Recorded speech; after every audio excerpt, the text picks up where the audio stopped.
Hello again, London Large Boys here. Roy is now going to read for you from the second volume of our trilogy, Bound by Blood. Chapter 1. This was his time. At this moment in his life he could have anything he ever wanted. Women, yachts, a mansion with a swimming pool in deepest Surrey. It was the women he wanted more than anything now that he'd made it. After a short lifetime of dreaming and praying for success, here he was, on the top floor of the Ritz, overlooking the London skyline. He felt like London was all his, like he really owned it.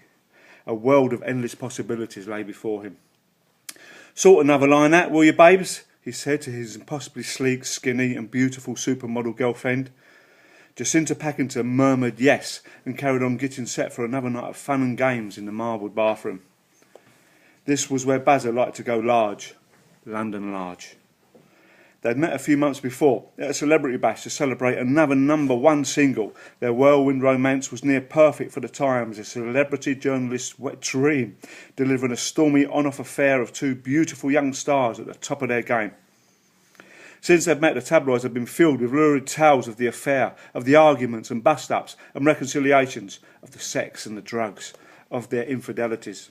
Kicking back, he recalled the previous week's centre spread in one of the red tops that gorged on celebrity relationships like vultures on the corpse of a slaughtered animal, and a wry smile spread across his face.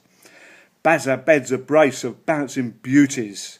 Sex god, he thought, #1 party animal. His world was moving faster than a tornado tearing up a row of houses, and it was a world full of low-hanging fruit. He hadn't even bothered to ask the names of the bouncing brace of beauties, but had just picked them out from the scrum that had been lying in wait for him as he exited the back entrance of another gig in another provincial town, a town he'd forgotten about as soon as he'd left it. He hadn't yet reached the point where all the media hype annoyed him. He craved the attention that he felt was his due. Now he was one of the world's most marketable superstars. Jacinta had read the article, of course, like she'd read all the others since they'd hooked up. But she had a career to build, and being associated with the new Prince of Pop was going to do it no harm at all.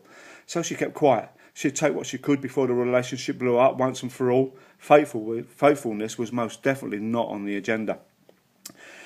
Bazza had never been the sharpest tool in the box, had dropped out of school at 16 after failing his exams. But he was an angular, blonde and blue-eyed boy with a finely chiselled face, had a passable voice after auto-tuning, and just the right amount of late adolescent arrogance to make him irresistible to the kiddies. And his backstory was spot on. Raised in an utter dump by a single mum, and after his father had overdosed on barbiturates, in and out of trouble with the police as a boy, a proper little tearaway, redeemed by his love of music. The British public ate it all up and begged for more, voting for him in their millions as he romped home as winner of Britain Blazes Bright, the most watched talent show on TV, the show that had propelled him to superstardom. Within the space of a year, Basil Wishbone had gone from wannabe nobody to one of the biggest pop stars on the planet. He didn't know how long it would last, but one thing was for sure. While it lasted, he was going to gorge on success like a hungry wolf. He was going to gorge until he could gorge no more. "Come on then, babes, I'm ready for you," he heard Jacinta call from the bathroom, the marbled bathroom. He bounded in to find her dressed in high heels, a dirty look. Not much more.